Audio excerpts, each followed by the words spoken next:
All right, good morning, everyone. I'm John Berman. New this morning, the president sows new doubt in the Russia investigation and then raises new confusion about where he stands on a key national security issue. This morning, the president writes, disproven and paid for by Democrats, dossier used to spy on Trump campaign. Did FBI use intel tool to influence election? Fox and Friends, where he may have seen this. Did Dems or Clinton also pay Russians? Where are hidden and smashed DNC servers? Where are crooked Hillary emails? What a mess. So that statement from the president, one thing. The bigger might be that all of a sudden he raised doubts about where he stands on foreign surveillance, and then just as suddenly he seemed to backtrack. Our Caitlin Collins at the White House this morning, where it is a bit of a confusing morning, to say the least. Caitlin. Yeah, that's right, John. A lot of contradictions and cleanups going on this morning, and it's only 10 a.m. here at the White House because the president seemed to come out against a bill less than 12 hours after the White House issued a statement endorsing the exact legislation that's going to a vote in the House today. Now, it all got started when the president tweeted this morning at about 7:30 saying, House votes on controversial FISA Act today. This is the act that may have been used with the help of the discredited and phony dossier to so badly surveil and abuse the Trump campaign by the previous administration and others.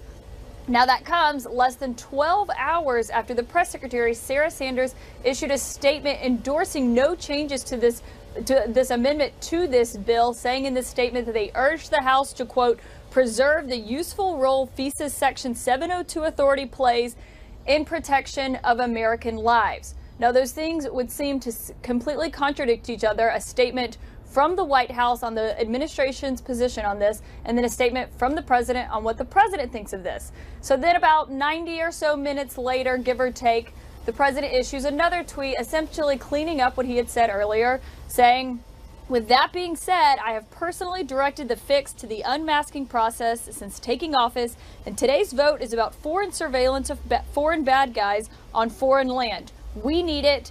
Get smart. So, John, this just goes to show this is another day in the Trump White House where he often contradicts things that his own press secretaries have said, his own spokesmen have said on his behalf. And we've reached out to the White House to see what it was that happened in between these two tweets, who went and spoke to the president, how he came to issue this cleanup, this correction. And we have not heard back, but we will let you know as soon as we do, John. All right, Caitlin, I would appreciate that. Thank you very much. We'll let you get to your reporting. Joining us now, CNN national security and legal analyst Susan Hennessy. Now, Susan, I know you were flat out alarmed this morning. This is what you wrote. You said this was the single most dangerous and irresponsible thing the president has ever tweeted, and you added, without hyperbole. That was to his first initial statement. Why did you say that, and did he clean it up after? So look, Section 702 is a critical national security authority. It is the most critical national security authority, and our intelligence agencies have come forward to say it comprises it's the single biggest contributor to things like the presidential daily brief. Right? This really is a crucial mechanism by which we get information about foreign intelligence, terrorist threats. It's set to lapse soon. The politics around the reauthorization, whether clean or with some reforms, have been extremely delicate. What President Trump did this morning was essentially threw a grenade into that process. The House was set to vote on potential amendments and changes to that bill today, and it essentially blew that up. We are now in a position in which this authority is potentially might actually lapse. That would have dramatic consequences on U.S. national security. Now, Susan, also here, he's a little bit wrong on the facts in his tweet. He is suggesting that the dossiers were used to get warrants to surveil Paul Manafort and Carter Page. And even if that is true, that's not the part of the act that's up for reauthorization today, correct? Right. So the dossier essentially has nothing to do with FISA. So the president is just sort of confused on his face. 702 is used to target foreigners reasonably believed to be outside the United States for foreign intelligence purposes. So even if it was true that, this old tweet where he had accused the Obama administration of wiretapping him at Trump Tower, even if that was true, and there's no evidence to actually support that claim, the notion that 702 had anything to do with it, it would be sort of absurd to think that that's the authority that was in any way connected either to the dossier or the type of FISA surveillance that might apply to an individual within the United States. All right, Susan Hennessy for us. Susan, thank you very much for being with us. I know you rushed in because you were so concerned about what you were reading this morning. All right, joining me now to talk about this, CNN political commentators Amanda Carpenter and Robbie Mook, of course, ran Hillary Clinton's campaign. Amanda, first to you as the communications expert here. Just on a communications basis, this is really fascinating. The president made one statement that contradicted his own White House last night, and then minutes later cleaned it up himself on Twitter. You know, if you're Sarah Sanders in the White House this morning, or other communications people, or the National Security Advisor McMaster, who I assume cares deeply about this, what are you thinking this morning? You're thinking, oh no, I have to clean up this mess again. Here's the thing with Trump. He often acts in his own self-interest without thinking about the policies or the consequence. So any Republican on Capitol Hill now looking for this vote would be crazy to be seeking policy advice from the president or direction, because he changes his mind based on how it suits him. He saw something probably on Fox and Friends. We know he likes to live tweet the cable morning shows. That was probably deemed as threatening to the investigation, to him, and said, oh, you know what, I don't like this FISA court thing, without knowing much about it. You know, at one point or another, we're going to know the information that was presented to authorities to start investigating members of the Trump campaign. We will know that information at some point in time. Right now, we don't. And I think Donald Trump is doing all that he can to cast aspersions on what that could be and the motives for why authorities started looking at that. That's what's really going on here. And if he mixes up really important policies to national security along the way, he doesn't really care. That's for Sarah Huckabee Sanders and Kellyanne Conway and those other people to figure out.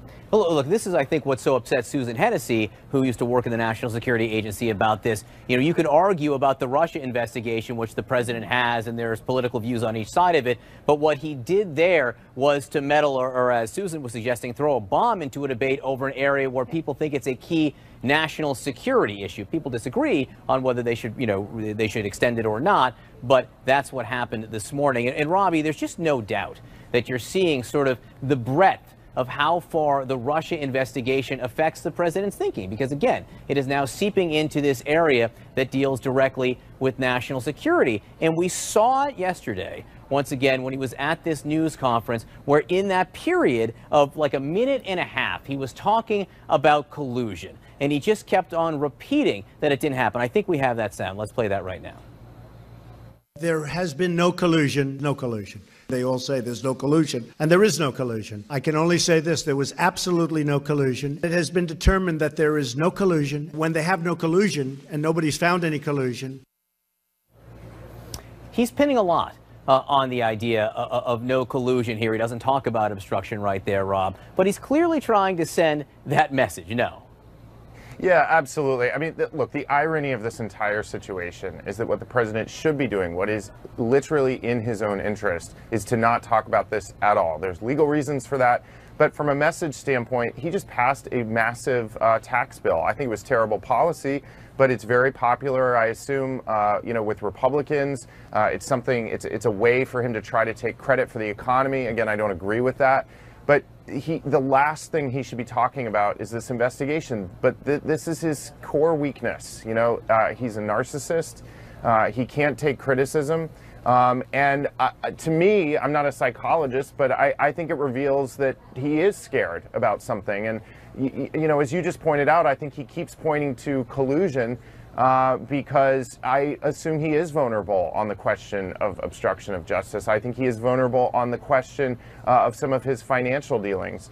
But what just boggles my mind is I think this would get way less attention. We almost certainly wouldn't be talking about this on television right now if he would just keep his mouth shut about it. Yeah, I would just say there's a reason why Donald Trump is very careful to keep using the word collusion, because he will never be charged of collusion, because collusion is not a federal crime except in antitrust cases, which don't apply here. What he and his associates potentially face are things like perjury, obstruction of justice, cyber crimes, illicit campaign coordination, among other things.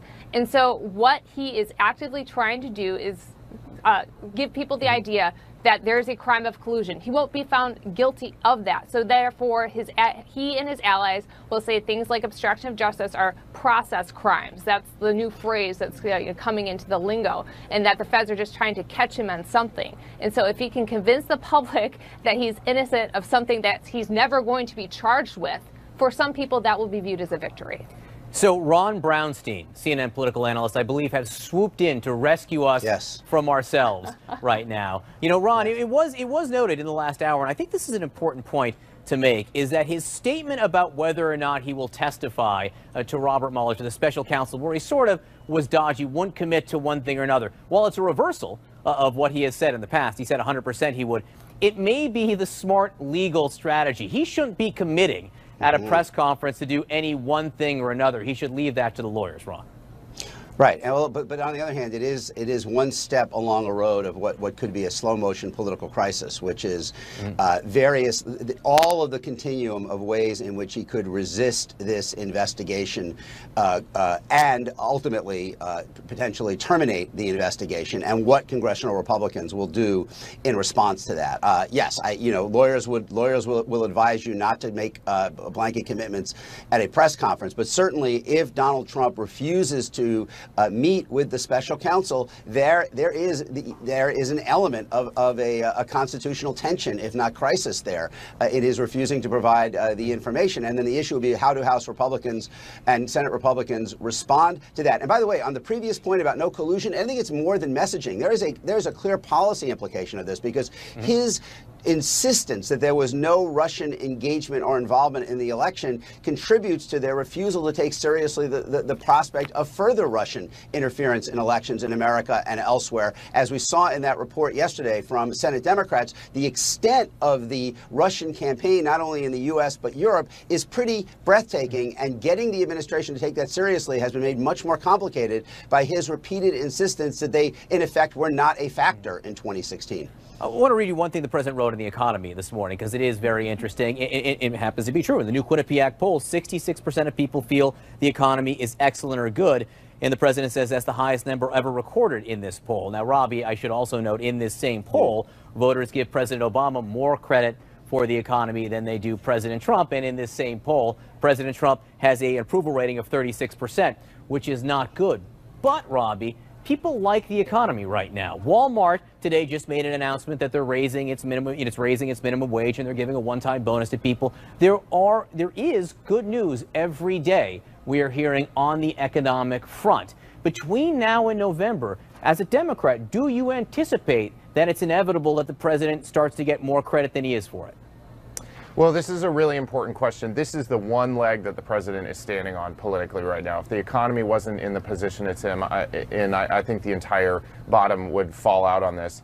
The key imperative for Democrats right now, and we're seeing this happen, is focusing on this tax bill, focusing on how the president took a good economy that was created under President Obama, voters believe that, and how he is now giving away so much to corporations and the wealthiest people in this country.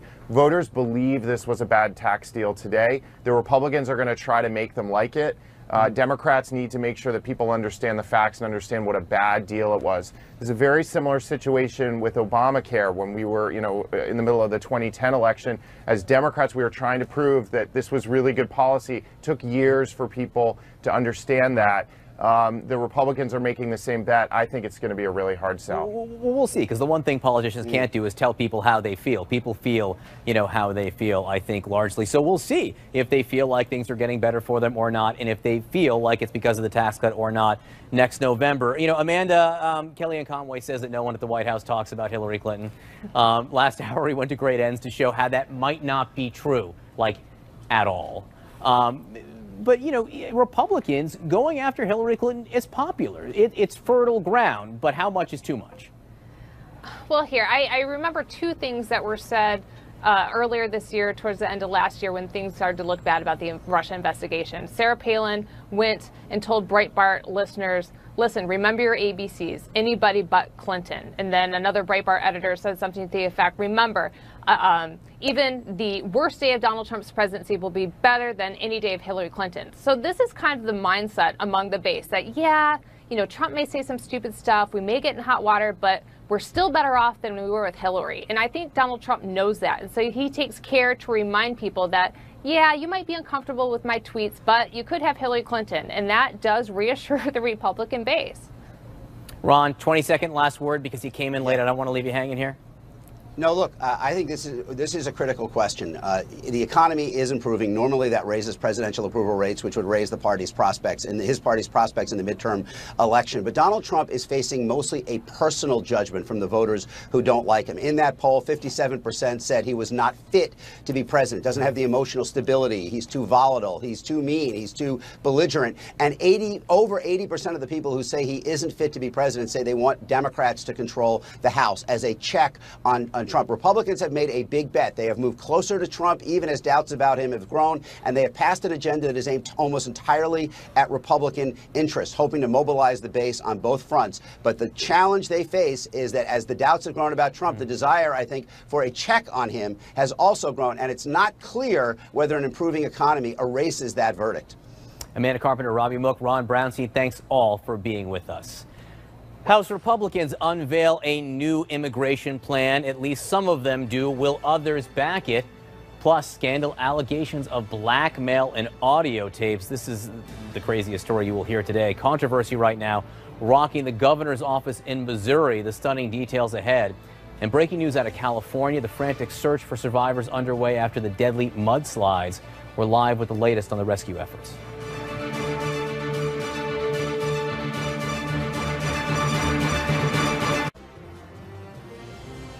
All right, so new video just into CNN. An intriguing moment on Capitol Hill. Retiring Utah Senator Orrin Hatch was asked about one of the people who may seek to replace him. Former Republican presidential nominee Mitt Romney. Watch this.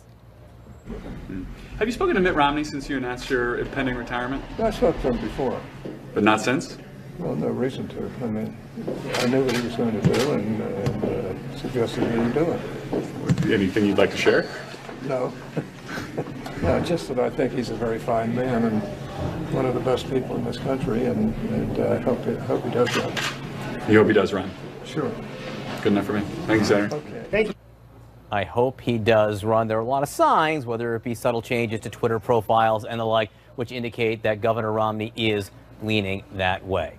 In the meantime, this morning, 800,000 people and the people who love and care about them are in limbo and likely feeling whiplash as they await Congress to decide their fate. We're talking about the 800,000 dreamers in this country. CNN's Sunlen Strafati on Capitol Hill. What is the latest, Sunlen, on the discussions and the proposals to protect them?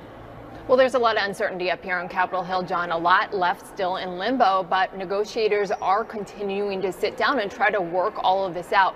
Last night, there was a meeting of the Senate Working Group. Lawmakers emerged from that meeting saying that they were indeed making progress throughout the day, but they're not there yet. They're not at the point where they can put together and put out a proposal for Capitol Hill to look at writ large. They are working in the phase right now of trying to put pen to paper and actually putting something down, not only to address DACA protections, but family migration, the diversity lottery, and of course, what border security will look like. Will it satisfy President Trump's demands for a so-called wall that he called for throughout his campaign? How much money will be put towards border security? This is something a top Democrat involved in these negotiations spoke about earlier this morning. Frankly, the building of the wall, its cost is not justified either by its efficiency or effectiveness, and therefore, but that will be. But you think the president is open to rejecting, to ultimately working his way around to not having a physical wall? Look, I think the president has talked about a wall through his campaign and continues to talk about a wall, and he's going to continue to talk about a wall. We'll have to see. But what I took from the meeting was a consensus, not on that, but a consensus on the fact that the dreamers had to be protected. Okay. And the president was prepared to sign a bill to do just that. Now, as the negotiations up here over DACA continue, an important thing to keep in mind back here is, of course, that January 19th deadline to get a spending bill. Democrats have consistently tried to tie DACA with that spending bill, but the talk up here, John, is, at least from Republicans, is that they may indeed have to decouple those two things. So the big question then becomes, will Democrats hold firm and potentially force a government shutdown over DACA? John? All right, Sunlen Serfati for us up on Capitol Hill. Sunlen, great to have you. The breaking news, the number of people missing in the deadly California mudslides just jumped to 48. We have new developments coming in. Stay with us. Get the facts. All right, this just in. Officials in Santa Barbara now say 48 people are missing due to the deadly mudslides. 17 people are confirmed dead, including children. Right now, about 500 rescue workers are working through the mud and debris. They're trying to search for others that they think might still be alive there. Paul Verkaman live for us from Montecito, California. Paul, what's the latest? Well, let's give you a sense of the scope of this devastation, John. As you can see behind me, those search and rescue crews are going to go through, again, places like this, hoping to find some survivors. As you pointed out, they just ratcheted up the number of missing to 48. They say that was a matter of relatives and loved ones just not able to tell them who might be missing. So you can see where they've marked the orange X. That means they've come through here, but they've got a lot of places to go through. And just in this spot alone in Montecito, you can get a sense for how vast this is. 19,000 acres is the term they use for how much was impacted by the Thomas flood. You can even look across over there. There's a creek. And then off to my right, this will take a little bit of a move here, you can see a house just suspended. They've also said now that 65 homes, they brought that number down a little, were destroyed, but what they brought up dramatically was the number of homes damaged. 462 homes damaged in this massive mudslide here in Montecito, John. Paul, what are the victims on the ground? What are the family members saying right now? It's just pure agony and heartbreak. For example, we had heard for days that people were looking for Josie Gower, both from her friends and from her children. Just a desperate search. And it just absolutely boggles your mind to listen to what they have to go through, because we watched her son Hayden and her good buddy walk up one of these streets trying to find Josie Gower, and then that grim, awful, terrible word that she didn't make it. I thought she'd be all right. She was in the voluntary evacuation, calling out her name all night long and didn't hear any response. Unfortunately, too many stories like that. 17 dead, John, and now that significant number, 48 missing. All right, Paul Verkaman, thank you so much. Our hearts go out to those families right now. 48 people still missing there. In the meantime, a huge number of House Republicans heading for the exit. Does this threaten the Republican majority in the House? Stick around.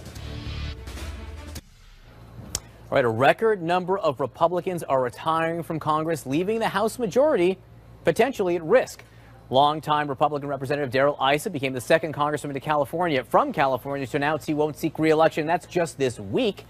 Here to discuss, CNN political commentator Alice Stewart. In just a moment, Tara Setmayer will be with us as well. Alice, first to you here. We are seeing, what is essentially a parade of Republicans coming out and saying they will not seek re-election. Ed Royce was a surprise, I know, to Republican officials. Darrell Issa is someone they thought might happen right now. What are these candidates seeing that is making them flee?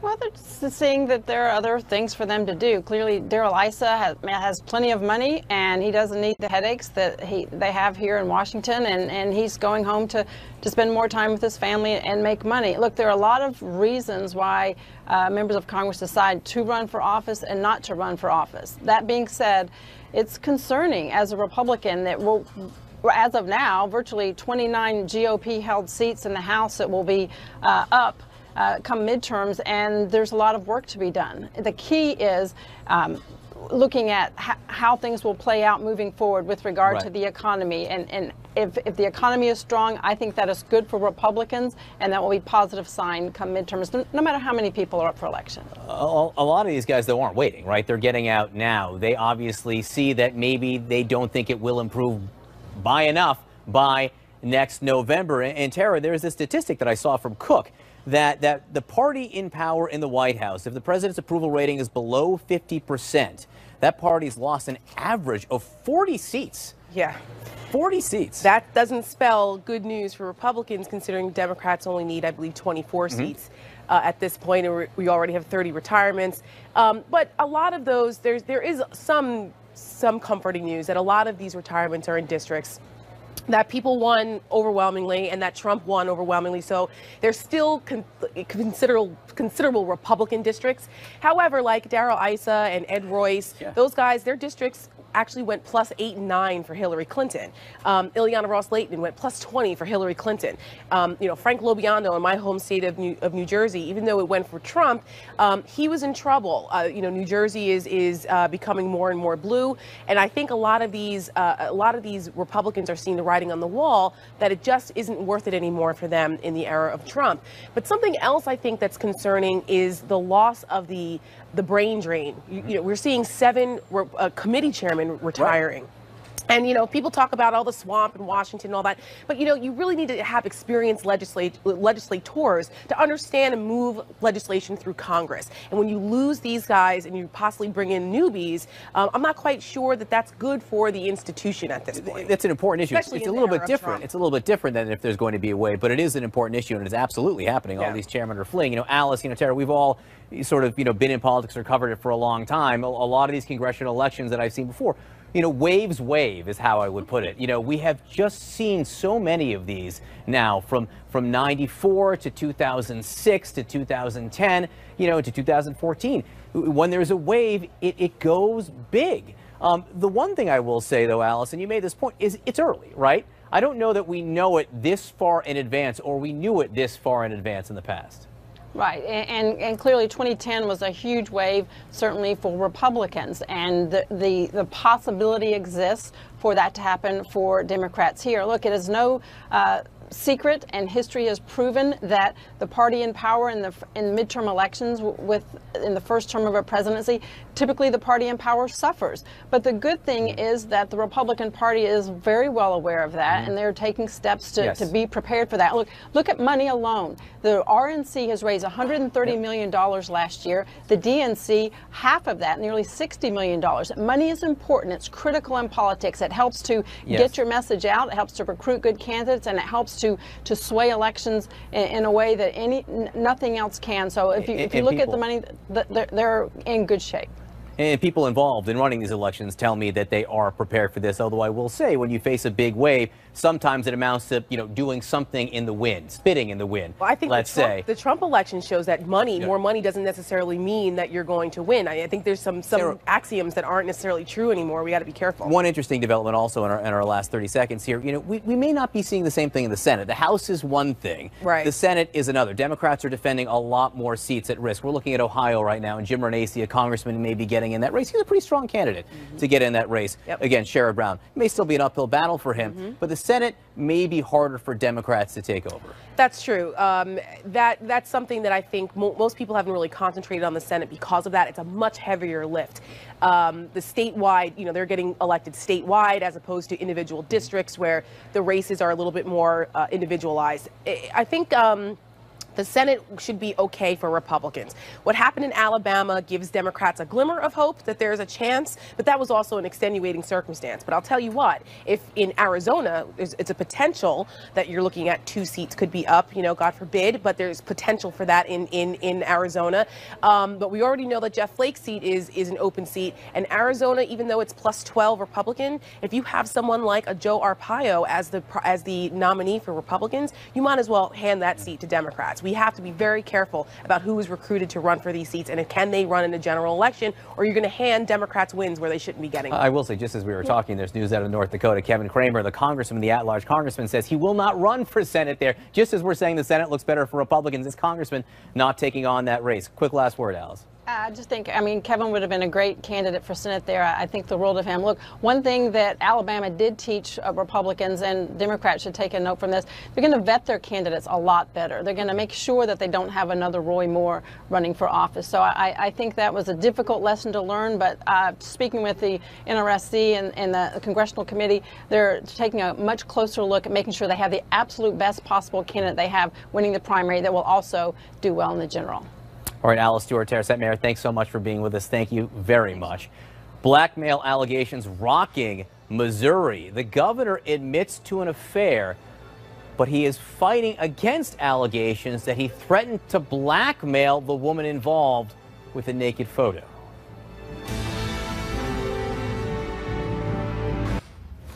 All right, new this morning, Missouri Governor Eric Greitens denying claims he threatened to blackmail a woman that he did have an affair with. Greitens admits he was unfaithful to his wife before he became governor, but his lawyers are fighting back against this woman's claims that Greitens took a naked photo of her to keep her quiet. You know, Missouri is abuzz this morning with this, potential scandal. CNN's Allison Cossack is here. Allison, so how did this all come to light? Okay, so the woman who had this affair with the governor, her ex-husband came forward and talked with CNN affiliate KMOV. This happening last night. The timing kind of interesting. The governor gave his State of the State address last night. But once again, the ex-husband telling this story to KMOV, and the two got to know each other because the governor went to the salon where the woman cut his hair, and she knew him even a year prior to when this came out, saying that she had a crush on the governor. But this ex-husband releasing a recording of a conversation that he had with his now ex-wife, of her basically confessing this encounter that happened at the governor's house in March 2015. Actually, not at the governor's house, at his house, because this encounter happened before he became governor. But this recording was done without the ex-wife even knowing that the recording happened. And in it, she confesses that it happened. But what's shocking about this story, not even so much that this extramarital affair happened because the governor admits to it, are the allegations that he took this photo of her without her consent, a nude photo, and threatened to blackmail her if she told anybody about this affair. This is something that the governor is denying. But in this recording, she says this. She says, he stepped back, I saw a flash through the blindfold, and he said, "You're never going to mention my name, otherwise there will be pictures of me everywhere." So that is the allegation. Once again, the governor's attorney, James Bennett, saying Greitens denies taking the photo. He denies the claim of blackmail, calling it false. We have the audio. Let's go ahead and listen to her.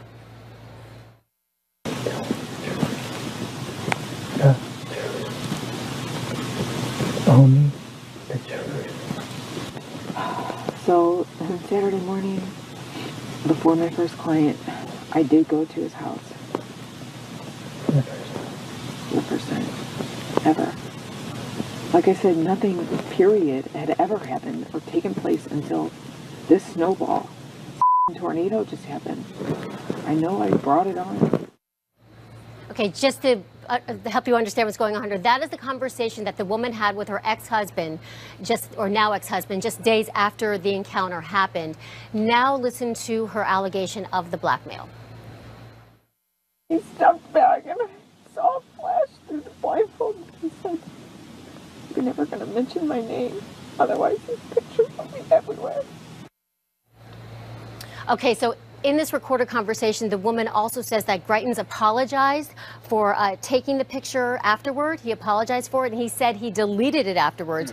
She did claim that she had at least one other physical encounter or physical interaction with the governor, or before he was governor, with Greitens later that day. So important. This is a recording of this woman, but this woman is now not speaking on the record as far as we know, correct? She didn't talk to KMOV last night. She didn't talk to KMOV, and as far as I know, she hasn't spoken to anyone else. It's the ex-husband of this woman who's going forward. Correct. But that's her voice, saying that a photo was taken and that blackmail was threatened. The governor, through his lawyers, denying that a photo was ever taken or blackmail was threatened. Exactly. Although both sides, or the woman says the photo was deleted, so there may be no way to ever find out the truth here. Well, no, Greitens said that he deleted it. That's a good question. No, Greitens is denying a photo ever took place. Yes. The woman involved said, saying on the tape later on, you heard her saying that the photo she believes or was told that it was deleted. All right, Allison Kosik, thanks so much for being with us. Appreciate it. All right, the largest nationwide crackdown against an employer under President Trump to date. Immigration officials raided nearly 100 7-Eleven franchise stores from Los Angeles to New York. They raided them because they had been told these stores hired undocumented immigrants. Reportedly, ICE officials say that there could be more of these raids to come. Our Jessica Snyder, following this, joins us now from Washington. Jessica, what can you tell us? Well, John, that warning, it's reverberating around the country. So ICE's deputy director, he put it this way. He said, if you are a U.S. business that employs illegal immigrants, ICE will come after you. And that's exactly what they did early yesterday morning. So ICE agents, they targeted 98 stores in what they're calling an enforcement action. They actually served paperwork to these 7-Elevens in 17 states plus Washington, D.C. And as part of the action, they interviewed employers and managers to find out if they had illegal employees. And after that, 21 people suspected of being in the U.S. illegally were arrested. So ICE's deputy director, he did warn that this would happen a few months ago. He talked about it in October, and he promised that ICE would quadruple workplace crackdowns. So 7-Eleven, meanwhile, today, they're distancing themselves from the hiring practices that came under fire here. They put it this way. They issued a statement saying that 7-Eleven takes compliance with immigration laws seriously and has terminated the franchise agreements of franchisees convicted of violating these laws. You know, John, though, this isn't the first time that we've seen a crackdown like this. In fact, ICE cracked down on 7-Eleven franchises in 2013 under Obama. George W. Bush did something similar at workplaces all over the country. But as you mentioned at the top here, John, this is the largest workplace raid and roundup in the Trump administration over the past year. John? All right, Jessica Snyder, thanks so much for following this for us. Appreciate it. Playing with heavy hearts, the Texas Longhorns earned their biggest win of the basketball season. The Bleacher Report's next.